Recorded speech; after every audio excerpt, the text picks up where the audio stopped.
노자는 81장으로 구성되어 있습니다.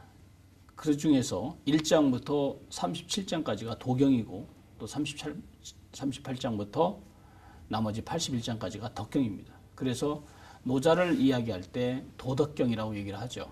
근데 노자에서 이야기하는 것은 우리가 세 가지 우선 키워드를 볼 수 있는 건데 허정, 그 다음에 무위, 그리고 자연입니다.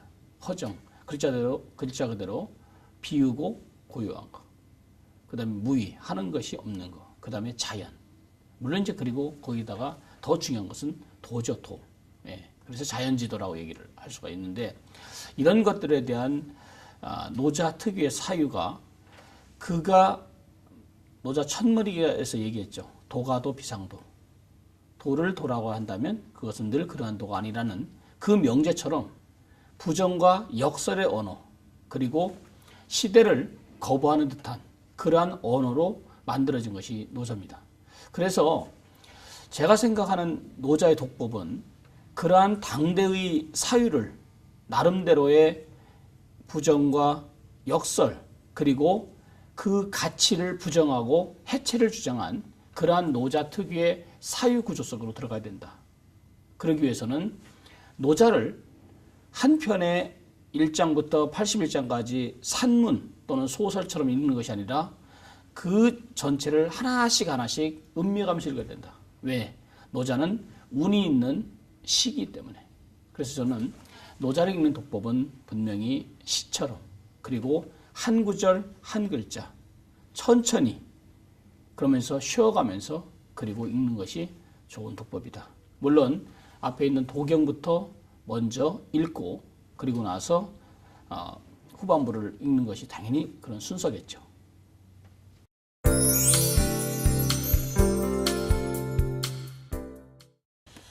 예, 그 노자라는 책 역시 국내외적으로 번역본이 대단히 많고 노노 못지않게 서양 사람들도 대단히 많은 관심이 있어서 번역사 대단히 많죠.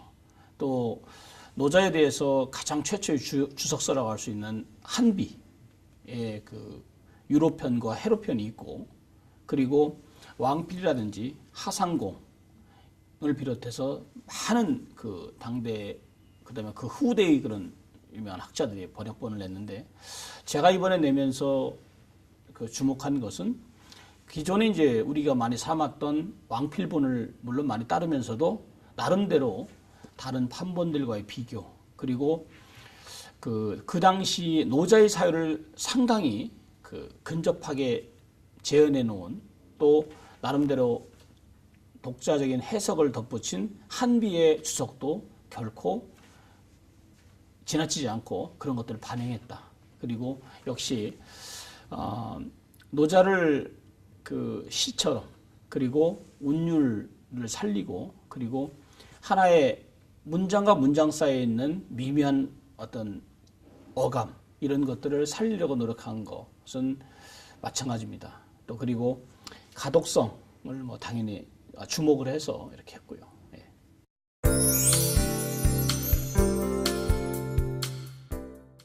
공자와 노자가 동시대인 혹은 공자보다 이제 노자가 그 한 몇십 년 정도 앞선 선배라는 것에 대해서는 큰 차이가 없습니다. 이설이 없고요. 또 그리고 두 사람의 만남에 대해서 또 의문을 제기하는 학자들도 있지만 어쨌든 사마천이 사기 노자 한비열전에서 다루고 있다는 점이죠. 그 당시 공자가 노자를 만나서 예를 물어보니까 노자가 한 대목이 하나가 있습니다. 뭐냐면요. 당신이 말하는 성현들은 이미 뼈가 다 썩어 없어지고 오직 그 말만이 남아있을 뿐이요. 또 군자는 때를 만나면 관리가 되지만 때를 만나지 못하면 바람에 이리저리 날리는 다복숙처럼 떠돌이 신세가 되어 내가 듣건대 훌륭한 상인은 물건을 깊숙이 숨겨두어 아무것도 없는 것처럼 보이게 하고 군자는 아름다운 덕을 지니고 있지만 모양새는 어리석은 것처럼 보인다고 하였어. 그대는 교만과 지나친 욕망, 위선적인 표정과 끝없는 야심을 버리시오. 이러한 것들은 그대에게 아무런 도움이 되지 않소. 내가 그대에게 할 말은 다만 이것뿐이요. 이렇게 얘기를 하면서요. 사마천이 지적하고 있듯이 노자가 공자에게 따끔한 충고를 합니다. 그래서 공자가 노자를 만나고 와서 제자들한테 이런 말을 하죠. 내가 보기에 정말 그 신비로운 것이 바로 용과 같은 존재였다라고 얘기를 하면서 노자를 대단히 신비스러운 인물로 평가하는 그런 대목이 나옵니다. 그래서 그런 부분에서 봤을 때 적어도 공자와 노자의 교류는 있었던 것 같고요. 또 사마천이 이제 그렇게 평가하고 있듯이 두 사람이 만났다는 것은 바로 유가와 도가의 회통 가능성을 열어두었다는 점이다.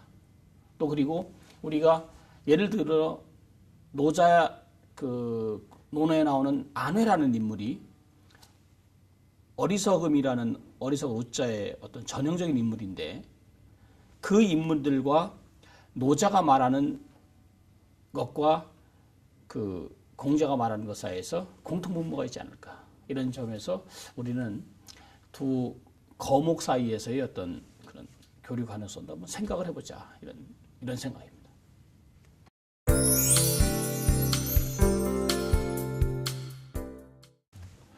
노자는 도를 이야기했고요. 자연을 이야기했고, 그리고 법을 다시 하겠습니다. 노자는 도를 이야기했고, 그 다음에 자연을 이야기했고, 무의를 이야기했고, 그 다음에 인생을 이야기했습니다. 그리고 후반부에 가면 부국 강병도 이야기를 하고, 그 다음에 나라를 다스리는 방법도 얘기를 했습니다. 예를 들어서 약팽소선, 마치 나라를 다스릴 때 생선을 삶듯이 하라고 하는 것은 바로 그런 얘기죠. 그래서 노자를 요즘 주목하는 이유는 노자의 그 내면에 있는 여러 가지 사유들. 그러니까 예를 들어서 우리가 지금 현재 직면하고 있는 문제와 정반대의 틀로 많이 사유를 하고 있다는 점이죠. 예컨대 동, 움직이는 것보다는 정, 그 다음에 고보다는 하. 예를 들어서 물을 본받으라는 거, 아래로 지향하는 것들. 그리고 강보다는 유, 부드러울 유자. 그 다음에 남성보다는 여성, 빈. 그죠? 그래서 자웅할 때 자, 암컷. 이런 것에 대해서 주목을 하면서 부드러운 카리스마, 부드러운 리더십의 원형으로서 노자를 평가하고 있지 않는가. 또 그런 부분에서 아마도 요즘 시대가 또 날이 가면 갈수록 어떤 여성의 역할 문제 이런 것과도 맞닿아 있고 또 그런 부분에서 노자가 던지는 메시지는 단순하게 당시 지금부터 2500여 년 전의 어떤 체제에 대한 거부요, 체제에 대한 역설이 아니라 오늘 이 시점을 살아가는 우리에게도 상당히 많은 부분에서 던져지는 메시지가 강하다. 특히 부드러움을 지키고 다른 사람들과 부쟁이죠. 다툼을 하지 않고 그 다음에 처세해 나가는 것 이런 것들은 노자가 던지는 또 다른 큰 의미가 아닐까 이런 생각이 듭니다.